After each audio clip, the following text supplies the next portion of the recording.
Hello students, second P U C ಮ್ಯಾಥಮೆಟಿಕ್ಸ್ನ ವಾರ್ಷಿಕ ಪರೀಕ್ಷೆಗೆ ಬರುವಂಥ ಇನ್ನೊಂದು 3 ಮಾರ್ಕ್ನ ಪ್ರಶ್ನೆಯನ್ನು ನಾನು ಈ ಒಂದು ವಿಡಿಯೋದಲ್ಲಿ ಸಾಲ್ವ್ ಮಾಡ್ತಾ ಇದ್ದೇನೆ. ಇದರಲ್ಲಿ variable separable form from differential equation, ಇಲ್ಲಿ ಸಾಲ್ವಿಂಗ್ ದಿ ಡಿಫರೆನ್ಷಿಯಲ್ ಇಕ್ವೇಷನಲ್ಲಿ ವೇರಿಯೇಬಲ್ ಸಪರೇಬಲ್ ಫಾರ್ಮ್ ಅಂತ ಇದೆ. ಅದರ ಮೇಲೆ ನಿಮಗೆ 3 ಮಾರ್ಕಿನ ಪ್ರಶ್ನೆ ಬರುವಂಥ ಸಾಧ್ಯತೆ ಇದೆ. ಈಗ ಇದನ್ನು ಸಾಲ್ವ್ ಮಾಡಬೇಕಿದ್ರೆ ಪ್ರಾಬ್ಲಮ್ ಹೇಗಿರುತ್ತೆ ಅನ್ನೋದು ನೋಡ್ಕೊಳ್ಳೋಣ. ಇಲ್ಲಿ methods of solving first order differential equation, first order first degree differential equation ಮಾತ್ರ ನಿಮಗೆ ಸೆಕೆಂಡ್ ಪಿ ಯು ಸಿ ಮ್ಯಾಥಮೆಟಿಕ್ಸಲ್ಲಿ ಬರುತ್ತೆ. ಅದರಲ್ಲಿ differential equation with the variable separable form ಹೇಗಿರುತ್ತೆ ಅನ್ನೋದು ನೋಡೋಣ.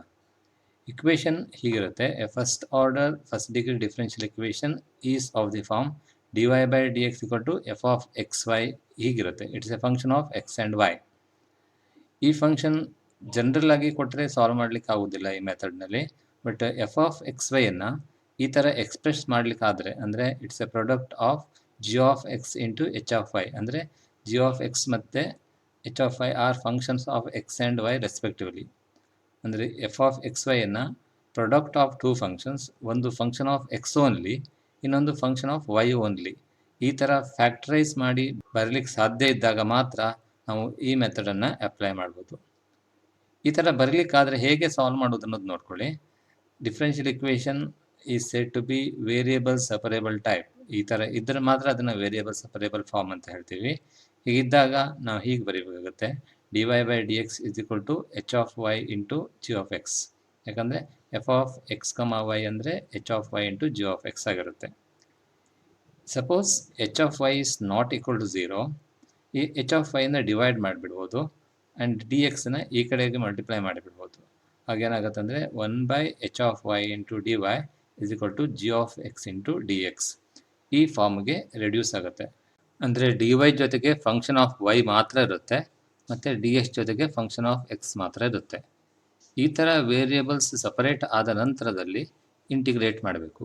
Integrating both sides we get integration of 1 by H of Y D Y is equal to integration of G of X D X ಆಗುತ್ತೆ. ಇದೆರಡು simple integrable function ಆಗಿದ್ದಾಗ ನಾವು ಇದನ್ನು integrate ಮಾಡಿ let it be H of Y is equal to G of X plus C ಅಂತ ಬರೀಬೋದು, which is the solution for the differential equation. ಇಲ್ಲಿ last step ಮಾತ್ರ ಇಂಟಿಗ್ರೇಟ್ ಮಾಡಿರೋದಿರುತ್ತೆ ಮತ್ತು ಉಳಿದ ಎಲ್ಲ ಸ್ಟೆಪ್ನಲ್ಲಿ method of solving the variable separable ಫಾರ್ಮನ್ನು ಅಪ್ಲೈ ಮಾಡಿದರೆ ಸಾಕಾಗುತ್ತೆ. ಈಗ ಒಂದು ಪ್ರಾಬ್ಲಮನ್ನು ತಗೊಳ್ಳೋಣ. Find the general solution of the differential equation dy by dx is equal to 1 plus y square divided by 1 plus x square.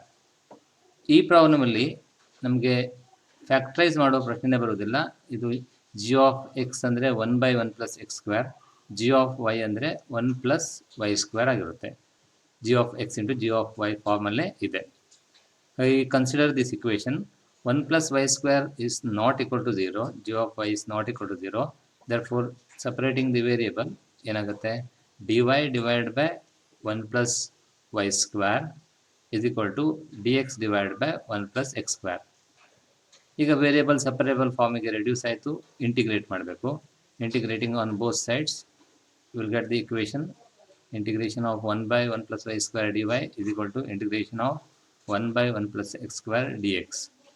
And integration of 1 by 1 plus y square dy ಅಂದರೆ tan inverse y, and integration of 1 by 1 plus x square ಅಂದರೆ tan inverse x plus c is the solution for the given differential equation. Next question. Find the equation of the curve passing through the point 1, 1 whose differential equation is x dy is equal to 2x square plus 1 dx. ಈ ಪ್ರಾಬ್ಲಮನ್ನು solve ಮಾಡಬೇಕಿದ್ರೆ ಈಗ ಒಂದು step ನಿಮಗೆ reduce ಆಗಿದೆ. D Y ಜೊತೆಗಿರುವಂಥ X function of X ಏನಿದೆ ಇದನ್ನು D X ಜೊತೆಗೆ ತಗೊಬರಬೇಕು. ಇಲ್ಲಿ X is not equal to 0 ಅಂತ ಕೊಟ್ಟಿದ್ದಾರೆ. If you divide by X automatically variable separable ಫಾರ್ಮ್ಗೆ ರೆಡ್ಯೂಸ್ ಆಗುತ್ತೆ. The given differential equation can be expressed as dy is equal to 2x square plus 1 divided by x dx. Just ಎಕ್ಸಿಂದ divide ಮಾಡಿರಾಯಿತು. ಈಗ 2x square by X ಅಂದರೆ 2x ಆಗುತ್ತೆ plus 1 by X. Next ಸ್ಟೆಪ್ನಲ್ಲಿ dy is equal to 2x plus 1 by x dx. ನಂತರ ಸ್ಟೆಪ್ನಲ್ಲಿ integrate ಮಾಡಬೇಕು. Integrating both side. Integration of dy is equal to integration of 2x plus 1 by x dx. Integration of dy ಅಂದರೆ y ಆಗುತ್ತೆ, and integration of 2x ಅಂದರೆ X square, plus integration of 1 by x ಅಂದರೆ log mod x plus c is the general solution of the given differential equation. ಆದರೆ ನಮಗೆ ಬೇಕಾಗಿರುವಂಥದ್ದು particular solution, ಯಾಕಂದರೆ which passes through A particular point ಅಂತ ಕೊಟ್ಟಿದ್ದಾರೆ. ಹಾಗಾಗಿ the equation of the particular member of this family which passes through the point 1,1 ಅಂದರೆ x = 1 y = 1 ಅಂತ ಕೊಟ್ಟಿರುವ ಇಕ್ವೇಷನಲ್ಲಿ substitute ಮಾಡಬೇಕು.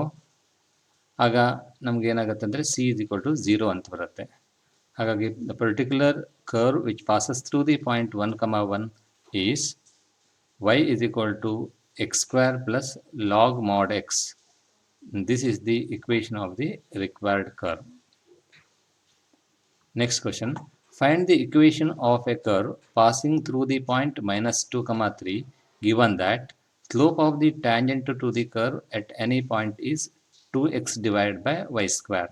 ಇಲ್ಲಿ solve the differential equation ಅಂತ ಡೈರೆಕ್ಟ್ ಕೊಡೋ ಬದಲಿಗೆ slope of the tangent to the curve at any point is 2x divided by y² ಅಂತ ಕೊಟ್ಟಿದ್ದಾರೆ. ನಿಮಗೆ ಗೊತ್ತಿದೆ slope of tangent to the curve at any point x, y is dy by dx. ಅಂದರೆ dy by dx is equal to 2x divided by y² ಆಗುತ್ತೆ. Slope of the tangent to the curve is given by dy by dx and which is equal to 2x divided by y². ಈಗ variable ಸಪರೇಬಲ್ ಫಾರ್ಮಿಗೆ reduce ಮಾಡ್ಬೋದು. And dxನ ಈ ಕಡೆ ತಗೊಬಂದು y² multiply ಮಾಡಿದರೆ we will have separating the variable y² dy is equal to 2x into dx ಆಗುತ್ತೆ. dy ಜೊತೆಗೆ function of y ಇದೆ, dx ಜೊತೆಗೆ ಫಂಕ್ಷನ್ ಆಫ್ x ಮಾತ್ರ ಇದೆ. ಈ ಸ್ಟೆಪ್ನಲ್ಲಿ ಇಂಟಿಗ್ರೇಟ್ ಮಾಡಬೇಕು. Integrating both side. Integration of y² dy is equal to integration of 2x dx. Integration of y² ಅಂದ್ರೇನು y³ 3. Integration of 2x ಅಂದರೆ x² is equal to x² plus c. But ನಾವೀಗ particular solution ನೋಡಬೇಕು.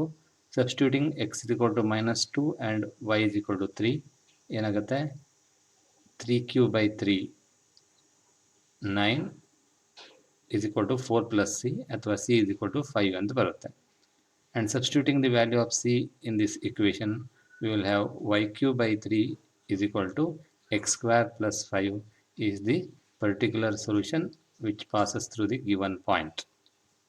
ಈಗ next problem ನೋಡಿ. Find the general solution of e⁻x into tan y dx plus 1 - e⁻x into sec² y dy is equal to 0. ಇದನ್ನು solve ಮಾಡಬೇಕಾದ್ರೆ ನಾವು ಇದನ್ನು variable ಸಪರೇಬಲ್ ಫಾರ್ಮಿಗೆ reduce ಮಾಡೋಣ. Consider the given equation. ಹೀಗೆ ಬರಿಬೋದು, e⁻x tan y dx is equal to minus of 1 - e⁻x into sec² y dy. ಈಗ ಈ sec² y dy ಇಲ್ಲೇ ಇರಲಿ. 1 - e⁻x ಲೆಫ್ಟ್ ಸೈಡಿಗೆ ತಗೊಳ್ಬಿಡೋಣ, ಡಿವೈಡ್ ಮಾಡಬೇಕು. ಈ ಟ್ಯಾನ್ ವೈನ ರೈಟ್ ಸೈಡಿಗೆ ತಗೊಳ್ಬೇಕು, ಅದರಿಂದಲೂ ಡಿವೈಡ್ ಮಾಡಬೇಕು. ಆಗ ಇಕ್ವೇಷನ್ ಹೀಗೆ ರಿಡ್ಯೂಸ್ ಆಗುತ್ತೆ. e⁻x divided by e⁻x - 1 dx is equal to sec² y divided by tan y dy. ಈ ಮೈನಸ್ ಆಫ್ 1 - e⁻x ಅಂದರೆ e⁻x - 1 ಆಗುತ್ತೆ. ಅದನ್ನು ಈಗಲೂ ಬರೆದಿದ್ದೀವಿ. ಆ್ಯಂಡ್ ಟ್ಯಾನ್ ವೈನ ಇದರ ಡಿನಾಮಿನೇಟರಲ್ಲಿ ಬರೆದಿದೆ. ಇದನ್ನು ಇಂಟಿಗ್ರೇಟ್ ಮಾಡಬೇಕು. On integrating will get integration of e⁻x divided by e⁻x - 1 dx is equal to integration of sec² y divided by tan y dy. ಇದೆರಡು ಇಂಟಿಗ್ರೇಷನನ್ನು ಸಬ್ಸ್ಟಿಟ್ಯೂಷನ್ ಮೆಥಡಲ್ಲಿ ಮಾಡ್ಬೋದು. Let us take t is equal to e⁻x - 1. dt by dx ಅಂದರೆ e⁻x ಆಗುತ್ತೆ. ಹಾಗಾಗಿ e⁻x dx equal to dt ಆಗುತ್ತೆ. ಹಾಗೆಯೇ v is equal to tan y ಅಂತ ತಗೊಂಡ್ರೆ tan y is equal to v, dv by dy is equal to sec² y. that implies sec² by dy is equal to dv. ಇಲ್ಲಿ substitute ಮಾಡಿದಾಗ integration of dt by t is equal to integration of dv by v ಆಗುತ್ತೆ. Integration of dt by t ಅಂದರೆ log mod t and dv by v ಅಂದರೆ log mod v plus log mod c ಅಂತ ಬರ್ಕೊಳ್ತೀನಿ. ಯಾಕಂದರೆ ಇದನ್ನು simplify ಮಾಡಲಿಕ್ಕೆ easy ಆಗುತ್ತೆ. ಇದನ್ನು constant C ಅಂತಲೂ ಬರೀಬೋದು. And that is what is T ಅಂದರೆ e⁻x - 1 ವಿ ಅಂದರೆ tan Y. Log mod e power x minus 1 is equal to log mod tan y plus log mod c. log m plus log n ಅಂದರೆ log mn, ಹಾಗಾಗಿ c tan y ಆಗುತ್ತೆ. log mod e power x minus 1 is equal to c tan y ಅಥವಾ e power x minus 1 is equal to c tan y, which is the general solution for the given differential equation. Next problem ನೋಡಿ, find the general solution of dy by dx equal to root of 4 minus y square. ಇದನ್ನು ಈಸಿಯಾಗಿ separate ಮಾಡ್ಬೋದು.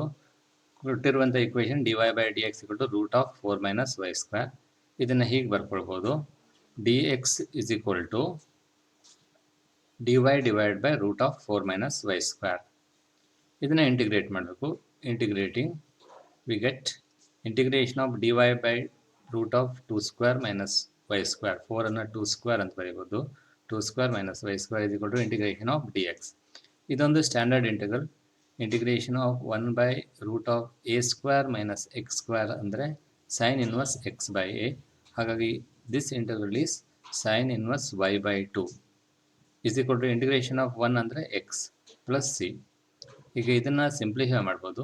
ಹೀಗೆ ಬರಿಬೋದು, y by 2 is equal to sin of x plus c ಅಥವಾ y is equal to 2 sin x plus c, and which is the general solution for the given equation. Next problem, find the general solution of dy by dx is equal to 1 plus x square into 1 plus y square. ಇದು ತುಂಬ simple ಇದೆ. ನೀವು ಈಸಿಯಾಗಿ ವೇರಿಯೇಬಲ್ಸ್ನ separate ಮಾಡಬಹುದು. First ಸ್ಟೆಪ್ನಲ್ಲಿ ಹೀಗೆ ಬರೀಬೋದು, dy by dx equal to 1 plus x square into 1 plus y square is the given differential equation. On separating the variable, dy ಕೆಳಗಡೆ 1 plus y square ಆಗುತ್ತೆ. dy by 1 plus y square is equal to dx into 1 plus x square. ಈಗ integrating, on integrating you will have integration of dy divided by 1 plus y square is equal to integration of 1 dx plus integration of x square dx. This is a standard integral. Integration of 1 by 1 plus x square dx ಅಂದರೆ tan inverse x. That is tan inverse y is equal to, what is integration of 1 dx x, what is integration of x square x cube by 3 plus c, which is the general solution of the required differential equation. ಇಷ್ಟನ್ನು ಹೇಳಿ ನಾನು ಈ ವಿಡಿಯೋನ ಮುಗಿಸ್ತಾ ಇದ್ದೀನಿ. ಇನ್ನು ಮುಂದಿನ ವಿಡಿಯೋದಲ್ಲಿ ಇನ್ನೊಂದು ಕಾನ್ಸೆಪ್ಟ್ ಮೇಲೆ 3 ಮಾರ್ಕಿನ ಪ್ರಶ್ನೆಯನ್ನು ಸಾಲ್ವ್ ಮಾಡ್ತೀನಿ. Thank you.